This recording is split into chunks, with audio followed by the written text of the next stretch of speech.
Neat 2026 updated syllabus ನ NMC website ಅಲ್ಲಿ release ಮಾಡಿದ್ದಾರೆ. So physics, chemistry, biology 3 subject syllabus ಏನು ನೀಟ್ ಎಕ್ಸಾಮಿಗೆ ಅಂದ್ರೆ ಕ್ವಶನ್ ಪೇಪರ್ ಸೆಟ್ ಮಾಡೋರಿಗೆ, ಸ್ಟೂಡೆಂಟ್ಸ್ಗೆ, ಹಾಗೆ ಪ್ರೀವಿಯಸ್ ಅಂದ್ರೆ ಡ್ರಾಪರ್ಸ್ ಇರ್ತಾರಲ್ಲ ಆ ಸ್ಟೂಡೆಂಟ್ಸ್ಗೂ, ಸೊ ಎಲ್ಲರಿಗೂ ಫ್ರೆಶರ್ಸ್ ಡ್ರಾಪರ್ ಎಲ್ಲ ಸ್ಟೂಡೆಂಟ್ಸ್ಗೂ ಒಂದು ಸೇಮ್ ಸಿಲೆಬಸ್ ಅನ್ನುವಂಥದ್ದು ರಿಲೀಸ್ ಮಾಡಿದ್ದಾರೆ. ಸೊ ಇದನ್ನ ನೀವು ರೆಫರೆನ್ಸ್ ಇಟ್ಕೊಂಡು ಎಕ್ಸಾಮಿಗೆ ಪ್ರಿಪರೇಷನ್ ಮಾಡ್ಕೋಬೇಕಾಗತ್ತೆ. So welcome back to botany bloom channel students. ನಾನು ನಿಮ್ಮ ಎಜುಕೇಟರ್ ರಚನಾ. ಸೊ ಇಲ್ಲಿ ನಿನ್ನೆ ರಿಲೀಸ್ ಮಾಡಿರುವಂಥದ್ದು ದಟ್ ಈಸ್ 22ಗೆ ಈ ಸಿಲೆಬಸ್ ಪ್ರಕಾರ ನಾನು ಬಯಾಲಜಿ ಕ್ಲೀನ್ ಆಗಿ ಎಕ್ಸ್ಪ್ಲೇನ್ ಮಾಡ್ತೇನೆ. ಫಿಸಿಕ್ಸ್, ಕೆಮಿಸ್ಟ್ರಿನೂ ಇದೆ ಸೇಮ್. ನಿಮಗೆ PDF ಬೇಕು ಅಂತಾನೆ ನನ್ನ ಟೆಲಿಗ್ರಾಮ್ ಚಾನಲ್ ಬಾಟ್ನಿ ಬ್ಲೂಮ್ ಅಂತ ಇದೆ, ಅದರಲ್ಲಿ ನಾನು PDF ನ ಅಪ್ಲೋಡ್ ಮಾಡಿದ್ದೀನಿ. ಓಕೆನಾ? ಸೊ ಅಲ್ಲಿ ನಾನು ಶೇರ್ ಮಾಡಿದ್ದೀನಿ. ಸೊ ಮತ್ತೆ ಬೇರೆ ಏನಾದರೂ ಎಕ್ಸಾಮ್ ಅಪ್ಡೇಟ್ಸ್ ಇರೋ PDF ನೂ ಕೂಡ ನಾನು ಟೆಲಿಗ್ರಾಮ್ ಚಾನಲ್ ಅಲ್ಲಿ ಹಾಕ್ತಾ ಇರ್ತೀನಿ. ಸೊ ನೀವು ಜಾಯಿನ್ ಆದ್ರೆ ನಿಮಗೆ ಪ್ರತಿಯೊಂದು ಅಪ್ಡೇಟ್ಸ್ನು ಕೂಡ ಸಿಗುತ್ತೆ. ಆಮೇಲೆ ಮೆಟೀರಿಯಲ್ಸ್ನು ಕೂಡ ಅದರಲ್ಲಿ ನಾನು ಹಾಕ್ತಾ ಇರ್ತೀನಿ. ಓಕೆ, ಸೊ ಮತ್ತೆ ಬೇರೆ ಅಪ್ಡೇಟ್ ಬೇಗ ಗೊತ್ತಾಗಬೇಕು ಅಂತಾನೆ ನಾನು ಇನ್ಸ್ಟಾಗ್ರಾಮ್ ಚಾನಲ್ನ ಫಾಲೋ ಮಾಡಿ, Instagram page botany bloom. So ಅದರಲ್ಲಿನೂ ಕೂಡ ಈ ಅಪ್ಡೇಟ್ನ ನಾನು ಸ್ಟೋರಿಯಲ್ಲಿ ಹಾಕಿದೆ. ಸೊ ಈಗ ಏನು ಚೇಂಜ್ ಆಗಿದೆ, ಸೇಮ್ ಇದನ್ನ ಅಥವಾ ಏನಾದ್ರು ಕೆಲವೊಂದು ಚೇಂಜಸ್ ಇದನ್ನ ಎಕ್ಸ್ಟ್ರಾ ಏನಾದ್ರು ಓದ್ಕೋಬೇಕಾ ಅಥವಾ ಏನಾದ್ರು ಬಿಡ್ಬೇಕಾ ಮುಂಚೆ ಓದಿರೋದು ಅಂತಂದೇಳಿ ಡೀಟೇಲ್ ಆಗಿ ನೋಡ್ತಾ ಬರೋಣ. ಸೊ ಬಯಾಲಜಿ ಆಸ್ ಯೂಶುವಲ್ ನಿಮಗೆ ಗೊತ್ತಿರೋ ಹಾಗೆ first year chapter, second year chapter ಎಲ್ಲದನ್ನು ಕೂಡ ಯೂನಿಟ್ ವೈಸ್ ಇವರು ಇಲ್ಲಿ ಕೊಟ್ಟಿರ್ತಾರೆ. ಚಾಪ್ಟರ್ ವೈಸ್ ಇರಲ್ಲ, ಯೂನಿಟ್ ವೈಸ್ ಕೊಟ್ಟಿರ್ತಾರೆ. So first living world chapter ಅಲ್ಲಿ, that is diversity in living world unit, first chapter living world ಅಲ್ಲಿ ವಾಟ್ ಈಸ್ ಲಿವಿಂಗ್ ಅಂತ ಇದೆಯಲ್ಲ, ಇದು ಓಲ್ಡ್ NCERT ಅಂತ ನೀವು ಓದ್ಬೇಕಾಗುತ್ತೆ. ಅಟ್ ಪ್ರೆಸೆಂಟ್ ನೀವು ಏನ್ ಮಾಡ್ತೀರಾ ಅಂತಂದ್ರೆ ನ್ಯೂ NCERT ನೇ ರೆಫರ್ ಮಾಡಿ ನೀಟ್ ಎಕ್ಸಾಮ್ ಪ್ರಿಪರೇಷನ್. ಬಟ್ ಕೆಲವೊಂದು ಕಾನ್ಸೆಪ್ಟ್ ಮಾತ್ರ ಓಲ್ಡ್ NCERT ಇಂದ ಓದ್ಬೇಕಾಗುತ್ತೆ. ಓಕೆನಾ? ಸೊ ಅದು ನಿಮಗೆ ಗೊತ್ತಾಗಿಲ್ಲ ಅಂತಂದ್ರೆ ಕಮೆಂಟ್ ಸೆಕ್ಷನ್ ಅಲ್ಲಿ ತಿಳಿಸಿ. ಅಂದ್ರೆ ನಿಮ್ಮ ಹತ್ರ ಮೆಟೀರಿಯಲ್ ಇಲ್ಲ ಅಂತಂದ್ರೆ ನಾನು ಬೇಕಿದ್ರೆ ಅದನ್ನ PDF ಮಾಡಿಬಿಟ್ಟು ಟೆಲಿಗ್ರಾಮ್ ಅಲ್ಲಿ ಶೇರ್ ಮಾಡ್ತೀನಿ. ಓಕೆನಾ? ಸೊ ನಾನು ಮುಂಚೆನೂ ವಿಡಿಯೋ ಮಾಡಿದ್ದೆ ಓಲ್ಡ್ NCERT ಇಂದ ಏನು ಓದ್ಬೇಕು, ನ್ಯೂ NCERT ಅಲ್ಲಿ ಏನೇನು ಚೇಂಜಸ್ ಆಗಿದೆ, ಮತ್ತೆ ನ್ಯೂ NCERT ಅಲ್ಲಿ ಹೊಸ ಎಡಿಷನ್ ಅಲ್ಲಿ ಕೆಲವೊಂದು ಚೇಂಜಸ್ ನ ಮಾಡಿದ್ದಾರೆ ಸೆಂಟೆನ್ಸ್ ಅಲ್ಲಿ. ಸೊ ಅದನ್ನು ಏನೇನಿತ್ತು ಅಂತಂದೇಳಿ ಅದ್ರ ಲಿಂಕ್ ನಾನು ಇವಾಗ ಇಲ್ಲಿ ಶೇರ್ ಮಾಡ್ತಾ ಇದ್ದೀನಿ. ಓಕೆನಾ? ಸೊ ಅದನ್ನು ಕೂಡ ನೋಡ್ಕೊಂಡು ಪ್ರಿಪೇರ್ ಆಗಿ ದೆನ್. ಸೊ ಇದು ಮಾತ್ರ, ಈ ಕಾನ್ಸೆಪ್ಟ್ ಮಾತ್ರ ಓಲ್ಡ್ NCERT ಇಂದ ಓದ್ತೀರಾ. ಇನ್ನು ಮಿಕ್ಕಿರುವಂತಹ ಕಾನ್ಸೆಪ್ಟ್ ಇದೆಯಲ್ಲ ಸೇಮ್ ಹೊಸ NCERT ಅಲ್ಲಿ ಏನೇನಿದೆ ಅದೇ ಸೇಮ್ ಇದೆ. ಸೊ ಓಲ್ಡ್ NCERT ಅಲ್ಲಿ ಟ್ಯಾಕ್ಸಾನಮಿಕಲ್ ಏಡ್ಸ್ ಅಂತ ಇತ್ತು, ಸೊ ಅದು ತೆಗ್ದಿದ್ದಾರೆ. ನ್ಯೂ NCERT ಅಲ್ಲಿ ಇಲ್ಲ. ಸೊ ಹಾಗಾಗಿ ಅದನ್ನು ಓದ್ಕೊಳ್ಳೋಂತ ಅವಶ್ಯಕತೆ ಇಲ್ಲ, ಬಿಕಾಸ್ ಸಿಲೆಬಸ್ ಅಲ್ಲಿ ಕೊಟ್ಟಿಲ್ಲ. ನೀವು ಬೆಸ್ಟ್ ಏನ್ ಮಾಡ್ತೀರಾ ಗೊತ್ತಾ ಮಕ್ಕಳೇ, ಸಿಲೆಬಸ್ ಕಾಪಿನ ಜೆರಾಕ್ಸ್ ಮಾಡಿಸ್ಕೊಂಡ್ಬಿಡಿ. ಜೆರಾಕ್ಸ್ ಮಾಡಿಸ್ಕೊಂಡು ಇಟ್ಕೊಳ್ಳಿ, ಅದ್ರ ಪ್ರಕಾರನೇ ಓದ್ತಾ ಬನ್ನಿ. ಅಂದ್ರೆ ಏನಾದ್ರು ಮಿಸ್ ಆಗಿದೆನಾ ಅಥವಾ ಎಕ್ಸ್ಟ್ರಾ ಏನಾದ್ರು ಓದ್ಬೇಕಾ ಅಂತಂದೇಳಿ ನಿಮಗೆ ಗೊತ್ತಾಗುತ್ತೆ. 5 ಕಿಂಗ್ಡಮ್ ಕ್ಲಾಸಿಫಿಕೇಶನ್ ಅಂದ್ರೆ ಇದು ಬಯಾಲಜಿಕಲ್ ಕ್ಲಾಸಿಫಿಕೇಶನ್ ಚಾಪ್ಟರ್. ಪ್ರತಿಯೊಂದೂ ಏನೇನಿತ್ತಲ್ಲ ಸೇಮ್ ಹಂಗೇನೆ ಇದೆ. ಸೊ ಇಲ್ಲಿ ವೈರಸ್ ಪ್ಯಾರಾಗ್ರಾಫ್ ಅಲ್ಲಿ ಕೆಲವೊಂದು ಚೇಂಜಸ್ ಮಾಡಿದ್ದಾರೆ ಹೊಸ NCERT ಟೆಕ್ಸ್ಟ್ ಬುಕ್ ಅಲ್ಲಿ. ಸೊ ಅದನ್ನು ಕೂಡ ನಾನು ವಿಡಿಯೋದಲ್ಲಿ ಎಕ್ಸ್ಪ್ಲೇನ್ ಮಾಡಿದ್ದೀನಿ ಏನ್ ಚೇಂಜ್ ಆಗಿತ್ತು ಅಂತ. ನೀವು ನ್ಯೂ NCERT ನೇ ಓದ್ತಿದ್ದೀರಾ ಅಂತಂದ್ರೆ ಇಯರ್, ಸೈಂಟಿಸ್ಟ್ ನೇಮ್ ಎಲ್ಲ ಹೇಗೆ ನ್ಯೂ NCERT ಅಲ್ಲಿ ಇದೆ ಅಲ್ಲ ಅದೇ ರೀತಿನೇ ಇರಬೇಕು. ಇಫ್ ನೀವು ಓಲ್ಡ್ NCERT ಇಟ್ಕೊಂಡು ಪ್ರಿಪೇರ್ ಆಗ್ತಿದ್ದೀರಾ ಅಂತಂದ್ರೆ better check the changes made in new NCERT with this paragraph. Okay, next salient features and classification of plants into major groups. Algae ಅಂದ್ರೆ ಇದು plant kingdom complete chapter. Angiosperm ಬಗ್ಗೆ brief ಆಗಿ ಓದ್ಬೇಕಾಗಿಲ್ಲ, ಯಾಕಂದ್ರೆ ಅದು ಸೆಕೆಂಡ್ ಇಯರ್ ಚಾಪ್ಟರ್ ಅಲ್ಲಿ sexual reproduction in flowering plants ಅಲ್ಲಿ ಪ್ರತಿಯೊಂದು ಡೀಟೇಲ್ ಆಗಿ ಇರುತ್ತೆ. ಸೊ ಹಾಗಾಗಿ ಅದರದ್ದು ಲೈಫ್ ಸೈಕಲ್ ಬಗ್ಗೆ ಏನು ಎಕ್ಸ್ಪ್ಲನೇಷನ್ ಇಲ್ಲ. ಆಮೇಲೆ ಡಿಫ್ರೆಂಟ್ ಲೈಫ್ ಸೈಕಲ್ಸ್ ಬಗ್ಗೆ ಹ್ಯಾಪ್ಲಾಂಟಿಕ್ ಲೈಫ್ ಸೈಕಲ್ಸ್ ಇರುತ್ತೆ, ಟೈಪ್ಸ್ ಇತ್ತಲ್ಲ ಲೈಫ್ ಸೈಕಲ್ ಟೈಪ್ಸ್, ಸೊ ಅದನ್ನು ಕೂಡ ಇಲ್ಲ. Next animal kingdom chapter as it is ಹೇಗಿತ್ತೆ ಅಲ್ಲ ನ್ಯೂ NCERT ಅದನ್ನ ರೆಫರ್ ಮಾಡ್ತೀರಾ.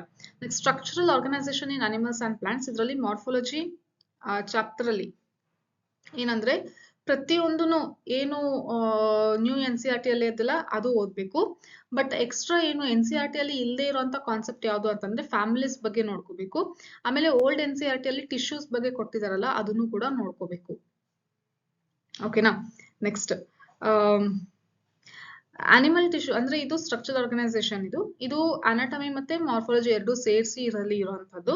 ನೆಕ್ಸ್ಟ್ ಇದ್ರಲ್ಲಿ ಏನು ಅಂತಂದ್ರೆ ಇನ್ಸೆಕ್ಟ್ ಫ್ರಾಗ್ ಅಂತ ಕೊಟ್ಟಿದಾರಲ್ಲ, ಇದು ಹೋದ್ಸರಿ ಏನು ಮಿಸ್ಟೇಕ್ ಆಗಿತ್ತಲ್ಲ ಅದೇ ಸೇಮ್ ಇದೆ, ಅದನ್ನೇ ಕಂಟಿನ್ಯೂ ಮಾಡಿದ್ದಾರೆ. ಸೊ ಏನು ಚೇಂಜಸ್ ಇಲ್ಲ. ಅಂದ್ರೆ ಇದ್ರ ಅರ್ಥ ಏನು, ಪ್ರತಿ ಸರಿನೂ ನೀವು ಕನ್ಫ್ಯೂಸ್ ಆಗ್ತೀರಾ, ನಾನು ಪ್ರತಿ ಸರಿನೂ ಹೇಳ್ತಾ ಇರ್ತೀನಿ. ಅಂದ್ರೆ ಎಕ್ಸಾಮ್ ಪ್ರಿಪ್ರೇಷನ್ ಹತ್ರ ಬಂದಾಗ ಅವಾಗ ಮತ್ತೆ ನೀವು ಮೆಸೇಜ್ ಮಾಡಿ ಕೇಳ್ತಾ ಇರ್ತೀರಾ. ಇನ್ಸೆಕ್ಟ್ ಅಂತ ಅಂದ್ರೆ cockroach. Cockroach syllabus is included in NEET 2026 exam ಮಕ್ಕಳೇ, ಕರೆಕ್ಟ್ ಆಗಿ ಕೇಳಿಸ್ಕೊಳ್ಳಿ. ಬಟ್ ಕಾಕ್ರೋಚ್ ಬಗ್ಗೆ ನೀವು ಬೋರ್ಡ್ ಎಕ್ಸಾಮಿಗೆ ಓದುವಂತ ಅವಶ್ಯಕತೆ ಇಲ್ಲ. ಬರೀ ಫ್ರಾಗ್ ಬಗ್ಗೆ, ಯಾಕಂದ್ರೆ ಅದು ನ್ಯೂ NCERT ಅಲ್ಲಿ ಬರೀ ಫ್ರಾಗ್ ಕೊಟ್ಟಿದ್ದಾರೆ. ಸೊ ಫ್ರಾಗ್ ಬಗ್ಗೆ ಅಷ್ಟೇ ಓದ್ಬೇಕಾಗುತ್ತೆ. ಬಟ್ ಓಲ್ಡ್ NCERT ಇಂದ ನೀವು ಯಾವ ಕಾನ್ಸೆಪ್ಟ್ ನ ಓದ್ಬೇಕು? ಕಾಕ್ರೋಚ್ ಬಗ್ಗೆ ಓದ್ಬೇಕು. ಗೊತ್ತಾಗ್ತಿದೆನಾ? So that is important. Then cell structure and function ಅಂದ್ರೆ cell chapter, cell the unit of life chapter ಅಲ್ಲಿ ಯಾವುದೇ ಚೇಂಜಸ್ ಇಲ್ಲ. ಸೊ ಹೇಗಿತ್ತೋ ಹಾಗೇನೆ ಓದ್ಕೊಂಡು ಬರ್ತೀರಾ. ನೆಕ್ಸ್ಟ್ ಬಯೋಮಾಲಿಕ್ಯೂಲ್ಸ್ ಚಾಪ್ಟರ್ ಅಲ್ಲಿನೂ ಕೂಡ ಏನು ಚೇಂಜಸ್ ಇಲ್ಲ. ಲೈಕ್ ಮುಂಚೆ ಫುಲ್ ಓಲ್ಡ್ NCERT ಇಂದ ಮತ್ತೆ ಇವಾಗ ನ್ಯೂ NCERT ಅಲ್ಲಿ ಏನೇನು ಕೆಲವೊಂದು ಪ್ಯಾರಾಗ್ರಾಫ್ ಡಿಲೀಟ್ ಮಾಡಿದ್ರಲ್ಲ ಅದನ್ನ ಬಿಟ್ಟು ನೋಡ್ಕೋಬೇಕಾಗತ್ತೆ. ಅಂದ್ರೆ ಅಪ್ಡೇಟೆಡ್ NCERT ಸಿಲೆಬಸ್ ಅಲ್ಲಿ ಏನಿದೆ ಅಲ್ಲ ಅದನ್ನ ನೀವು ಬಯೋಮಾಲಿಕ್ಯೂಲ್ಸ್ ಚಾಪ್ಟರ್ ಗೆ ಓದ್ಕೊಂಡ್ರೆ ಸಾಕು. Cell division, cell cycle, cell division chapter ಅಷ್ಟೇ, there is no changes. Plant ಫಿಸಿಯಾಲಜಿಯಲ್ಲಿ photosynthesis chapter as it is ಹೇಗೆ ನ್ಯೂ NCERT ಇದೆಲ್ಲ ಅದನ್ನ ಕಂಪ್ಲೀಟ್ ಆಗಿ ನೋಡ್ಕೊಂತೀರಾ. ನೆಕ್ಸ್ಟ್ ರೆಸ್ಪಿರೇಷನ್ ಚಾಪ್ಟರ್ನು ಅಷ್ಟೇ, ಪ್ರತಿಯೊಂದು ಕಾನ್ಸೆಪ್ಟ್ ನ್ಯೂ NCERT ಅಲ್ಲಿ ಏನಿದೆಲ್ಲ ಅದನ್ನ ಓದ್ಕೊಳ್ಳಿ. Next plant growth and development chapter ಅಲ್ಲಿ ಕೆಲವೊಂದು ಕಾನ್ಸೆಪ್ಟ್ಸ್ ಓಲ್ಡ್ NCERT ಇಂದ ತೆಗೆದಿದ್ರು, ವರ್ನಲೈಸೇಷನ್ ಅದೆಲ್ಲ. ಸೊ ಅದು ನ್ಯೂ NCERT ಇಲ್ಲ, ನ್ಯೂ NCERT ಅಲ್ಲಿ ಇಲ್ಲ. ಸೊ ಹಾಗಾಗಿ ನ್ಯೂ NCERT ಅಲ್ಲಿ ಏನ್ ಕೊಟ್ಟಿದಾರಲ್ಲ ಕಾನ್ಸೆಪ್ಟ್ಸ್ ಅದನ್ನ ಆಸ್ ಇಟ್ ಈಸ್ ಓದ್ಕೊಂತೀರಾ. ನೆಕ್ಸ್ಟ್ ಹ್ಯೂಮನ್ ಫಿಸಿಯಾಲಜಿಯಲ್ಲಿ ನಿಮಗೆ ಗೊತ್ತಿರೋಂಗೆ ಡೈಜೆಷನ್, ಅದೇ ಕೆಲವೊಂದು ಚಾಪ್ಟರ್ಸ್ ತೆಗ್ದಿದಾರಲ್ಲ, ಸೊ ಡೈಜೆಷನ್ ಚಾಪ್ಟರ್ ಇಲ್ಲ. ಸೊ ಪ್ಲಾಂಟ್ ಫಿಸಿಯಾಲಜಿನ ಅಷ್ಟೇ 2 ಚಾಪ್ಟರ್ಸ್ ತೆಗ್ದಿದ್ರು, ಸೊ ಅದೆಲ್ಲ ಇಲ್ಲ. ನೆಕ್ಸ್ಟ್ ಇಲ್ಲಿ ಆಸ್ ಇಟ್ ಈಸ್ ಏನ್ NCERT ಅಲ್ಲಿ ಏನ್ ಕೊಟ್ಟಿದಾರಲ್ಲ ನ್ಯೂ NCERT, ಸೊ ಅದೇ ರೀತಿನೇ ಓದ್ತೀರಾ. ಸೊ ಇಲ್ಲಿ ನೋಡಿ ಏನಂದ್ರೆ ಡಿಸೀಸ್ ಬಗ್ಗೆ ಕರೆಕ್ಟ್ ಆಗಿ ಏನು ಈ ಪ್ಯಾರಾಗ್ರಾಫ್ ಅಲ್ಲಿ ಮತ್ತೆ ಸಪರೇಟ್ ಆಗಿ ಕೊಟ್ಟಿದ್ದಾರೆ. ಓಕೆನಾ? ಸೊ ಅಂತ ಅಂದ್ರೆ ಏನು, ಮ್ಯಾಚ್ ದ ಫಾಲೋಯಿಂಗ್ ಆಗಿರ್ಬೋದು, ಅಥವಾ ಸ್ಟೇಟ್ಮೆಂಟ್ ಬೇಸ್ಡ್ ಕ್ವೆಶನ್ಸ್ ಆಗಿರ್ಬೋದು, ಟ್ರೂ ಸ್ಟೇಟ್ಮೆಂಟ್, ಫಾಲ್ಸ್ ಸ್ಟೇಟ್ಮೆಂಟ್ ಈ ರೀತಿ ಕಂಡುಹಿಡಿಯೋದಾಗಿರ್ಬೋದು, ಅಥವಾ ಎಷ್ಟು ಸ್ಟೇಟ್ಮೆಂಟ್ಸ್ ಕರೆಕ್ಟ್ ಇದೆ ಅಂತ ಹೇಳಿ. ಸೊ ಈ ರೀತಿ ಕ್ವೆಶನ್ಸ್ ಜಾಸ್ತಿ ಡಿಸೀಸಸ್ ಮೇಲೆ ಬರುತ್ತೆ. ಸೊ ನೀವು ಅಷ್ಟು ಡೀಪ್ ಆಗಿ ಚಾಪ್ಟರ್ ಓದ್ಕೊಳಕ್ ಆಗಿಲ್ಲ ಅಂತಂದ್ರೂ ಈ ಎಲ್ಲ human physiology chapters in diseases ಬಗ್ಗೆ ನೀವು ಕರೆಕ್ಟ್ ಆಗಿ ನೋಡ್ಕೊಂಡು ಹೋಗಿ. ಓಕೆನಾ? You have to read, but in case ಏನಾದ್ರೂ ಯಾವುದೋ ಒಂದು ಚಾಪ್ಟರ್ ಅಲ್ಲಿ ಸರಿಯಾಗಿ ಇನ್ ಡೀಟೇಲ್ ಡೆಪ್ತ್ ಅಲ್ಲಿ ಓದಕ್ ಆಗಿಲ್ಲ ಅಂತಂದ್ರೆ ನೀವು ಡಿಸಾರ್ಡರ್ಸ್ ಏನೇನಿದೆ, ಡಿಸೀಸಸ್ ಏನೇನಿದೆ ಅದ್ರ ಬಗ್ಗೆ ಕರೆಕ್ಟ್ ಆಗಿ ಓದ್ಕೊಂಡು ಹೋಗಿ. ಓಕೆನಾ? ಸೊ ನೆಕ್ಸ್ಟ್ ಅದೇ diseases and disorders mentioned about to be dealt in brief. ತುಂಬಾ ಡೀಟೇಲ್ ಆಗಿ ಓದೋದ್ ಬೇಕಾಗಿಲ್ಲ. NCERT ಅಲ್ಲಿ ಎಷ್ಟು ಕೊಟ್ಟಿದಾರಲ್ಲ ಅಷ್ಟು ಓದಿದ್ರೆ ಸಾಕು ಅಂತ ಹೇಳಿದ್ದಾರೆ. ಓಕೆ, ನೆಕ್ಸ್ಟ್ ರಿಪ್ರೊಡಕ್ಷನ್ ಚಾಪ್ಟರ್ ಅಂತಂದ್ರೆ second year sexual reproduction in flowering plants chapter ಅಲ್ಲಿ ಸೊ ಏನೇನು ಇನ್ಫಾರ್ಮೇಶನ್ ಇದೆ ನ್ಯೂ NCERT ಅಲ್ಲಿ ಅದನ್ನೇ ನೋಡ್ಕೊಳ್ಳಿ. ಹ್ಯೂಮನ್ ರಿಪ್ರೊಡಕ್ಷನ್ ಚಾಪ್ಟರ್ ಅಲ್ಲಿನೂ ಕೂಡ as given in new NCERT. Reproductive health ಕೂಡ ಅಷ್ಟೇ. ನೆಕ್ಸ್ಟ್ ಜೆನೆಟಿಕ್ಸ್ ಚಾಪ್ಟರ್ ಅಲ್ಲಿ first principle of inheritance and variation ಏನೇನು NCERT ಅಲ್ಲಿ ಇದೆಲ್ಲ new NCERT same. Molecular base of inheritance ಅದನ್ನು ಕೂಡ ನ್ಯೂ NCERT. ನೆಕ್ಸ್ಟ್ ಇಲ್ಲಿ ಪ್ರೋಟೀನ್ ಬಯೋಸಿಂಥಸಿಸ್ ಅಂತ ಇದೆ. ಸೊ ಈ ನಥಿಂಗ್ ಬಟ್ ಯಾವುದು NCERT ಅಲ್ಲಿ ನ್ಯೂ NCERT ಅಲ್ಲಿ ಇದೆಲ್ಲ ಸೇಮ್ ಅದೇ ರೀತಿನೇ ಇರುತ್ತೆ, ಏನು ಜಾಸ್ತಿ ಚೇಂಜಸ್ ಇಲ್ಲ. ನೆಕ್ಸ್ಟ್ ಎವಲ್ಯೂಷನ್ ಇದರಲ್ಲೂ ಕೂಡ ನ್ಯೂ NCERT ಅಲ್ಲಿ ಏನಿದೆ ಸೇಮ್ ಅದೇ, ಹೊಸದಾಗಿ ಏನೂ ಆಡ್ ಮಾಡಿಲ್ಲ. Next human health and disease chapter ಅಲ್ಲಿ ಡೆಂಗಿ ಮತ್ತೆ ಚಿಕನ್ ಗುನಿಯಾ ಬಗ್ಗೆ ನಾನು ಶಾರ್ಟ್ಸ್ ಮಾಡಿ ಎಕ್ಸ್ಪ್ಲೇನ್ ಮಾಡಿದ್ದೆ. ಓಕೆ, ಅದನ್ನ ನಾನು ಮತ್ತೊಂದ್ಸರಿ ಬೇಕಿದ್ರೆ ಈ ವಿಡಿಯೋ ಡಿಸ್ಕ್ರಿಪ್ಷನ್ ಅಲ್ಲಿ ನಾನು ಲಿಂಕ್ ನ ಶೇರ್ ಮಾಡ್ತೀನಿ, ಅಥವಾ ನೀವು ಕಮೆಂಟ್ ಅಲ್ಲಿ ನನಗೆ ಕೇಳಿದ್ರೆ ನಿಮಗೆ ಲಿಂಕ್ ನಾನು ಕಳಿಸ್ಕೊಡ್ತೀನಿ. ಓಕೆ, ಸೊ ಈಸಿ ಇದೆ ತುಂಬಾ. ಅದನ್ನ NCERT ಅಲ್ಲಿ ಸ್ವಲ್ಪ ಅದ್ರ ಬಗ್ಗೆ ಏನು ಕೊಟ್ಟಿಲ್ಲ ಅಷ್ಟು ಬ್ರೀಫ್ ಆಗಿ, ಬಟ್ ನೀವು ಪಾಸಿಟಿವ್ ಆರ್ಗಾನಿಸಮ್ ಏನ್ ಎಫೆಕ್ಟ್ ಆಗುತ್ತೆ ಅಂತ ಹೇಳಿ ಕೆಲವೊಂದು ಸ್ವಲ್ಪ ಪಾಯಿಂಟ್ಸ್ ನೋಡ್ಕೋಬೇಕಾಗುತ್ತೆ. ಅದನ್ನ ನಾನು ಎಕ್ಸ್ಪ್ಲೇನ್ ಮಾಡಿದ್ದೀನಿ, ಶಾರ್ಟ್ಸ್ ಫಾರ್ಮ್ ಅಲ್ಲಿ ಎಕ್ಸ್ಪ್ಲೇನ್ ಮಾಡಿದ್ದೀನಿ, ಅದನ್ನ ನೀವು ನೋಡ್ಕೊಂಡ್ರೆ ಸಾಕು. ಓಕೆ, ಮಿಕ್ಕಿರುವಂತದ್ದು ಇನ್ನು microbes in human welfare chapter ಅಲ್ಲಿ ಏನು ಚೇಂಜಸ್ ಇಲ್ಲ ಮಕ್ಕಳು. Next principle biotechnology principles and process chapter ಅಲ್ಲಿ ಏನು ಚೇಂಜಸ್ ಇಲ್ಲ, ಆಸ್ ಯೂಶುವಲ್ ಹೇಗೆ NCERT ಅಲ್ಲಿ ಇದೆ ಅದೇ. Applications of biotechnology, that is biotechnology application chapter ಅಲ್ಲಿ ನಿಮಗೆ ಗೊತ್ತಿರೋ ಹಾಗೆ ಯಾವ ಕಾನ್ಸೆಪ್ಟ್ ಅಂತ ಅಂದ್ರೆ ಯಾವುದು ಜೆನೆಟಿಕಲಿ ಮಾಡಿಫೈಡ್ ಆರ್ಗಾನಿಸಮ್ಸ್ ಮತ್ತೆ ಇನ್ನು ಕೆಲವೊಂದು ಟಿಶ್ಯೂ ಕಲ್ಚರ್ ಕಾನ್ಸೆಪ್ಟ್ ಇದೆಲ್ಲ ಆ ಕಾನ್ಸೆಪ್ಟ್ ನ ಆಡ್ ಮಾಡಿದ್ದಾರೆ NCERT ಅಲ್ಲಿ, ನ್ಯೂ NCERT ಅಲ್ಲಿ. ಸೊ ಅದನ್ನ ಕರೆಕ್ಟ್ ಆಗಿ ನೋಡ್ಕೊಳ್ಳಿ. So same as it is NCERT ಅಲ್ಲಿ ಏನಿದೆಲ್ಲ ಅದನ್ನೇ ಇಲ್ಲಿನೂ ಕೂಡ ನೋಡ್ಕೋಬೇಕಾಗುತ್ತೆ. ನೆಕ್ಸ್ಟ್ ಎಕಾಲಜಿ ಅಂಡ್ ಎನ್ವಿರಾನ್ಮೆಂಟ್ ಅಲ್ಲಿ organism and population chapter no changes as it is ಹೇಗಿದೆ ಹಾಗೆ. ಎಕೋಸಿಸ್ಟಮ್ ಅಲ್ಲಿನೂ ಕೂಡ ಏನು ನ್ಯೂ NCERT ಅಲ್ಲಿ ಇದೆಯಲ್ಲ ಸೊ ಅದೇ ರೀತಿ ಪ್ರತಿಯೊಂದನ್ನು ನೋಡ್ಕೊಳ್ಳಿ. Next biodiversity and it's conservation ಅಲ್ಲಿ ಸ್ಯಾಕ್ರೆಡ್ ಗ್ರೋವ್ಸ್ ಅಂತ ಹೇಳಿ ಸಪರೇಟ್ ಆಗಿ ಮುಂಚೆ ಆ ತರ ಸಪರೇಟ್ ಮೆನ್ಷನ್ ಮಾಡಿರ್ಲಿಲ್ಲ.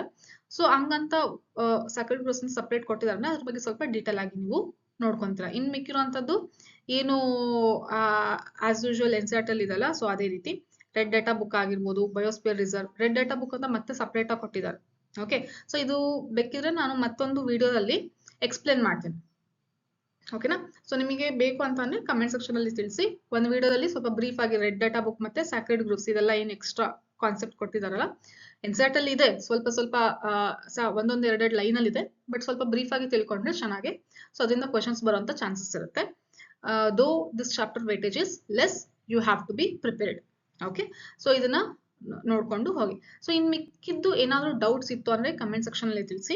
ಹಾಗೆ ನೀಟ್ 2026 ನೀಟ್ 2025 ಅಂತಂದೇಳಿ ಸಪರೇಟ್ ಆಗಿ ಪ್ಲೇ ಲಿಸ್ಟ್ ಅಲ್ಲಿ ಹೆಡ್ಡಿಂಗ್ಸ್ ಇದೆ, ಅದನ್ನ ನೋಡ್ಕೊಂಡ್ರೆ ನೀವು ಮಾಲಿಕ್ಯುಲರ್ ಬೇಸ್ ಆಫ್ ಇನ್ಹೆರಿಟೆನ್ಸ್ ಆಗಿರ್ಬೋದು, sexual reproduction in flowering plants, ಮತ್ತೆ ಪ್ರಿನ್ಸಿಪಲ್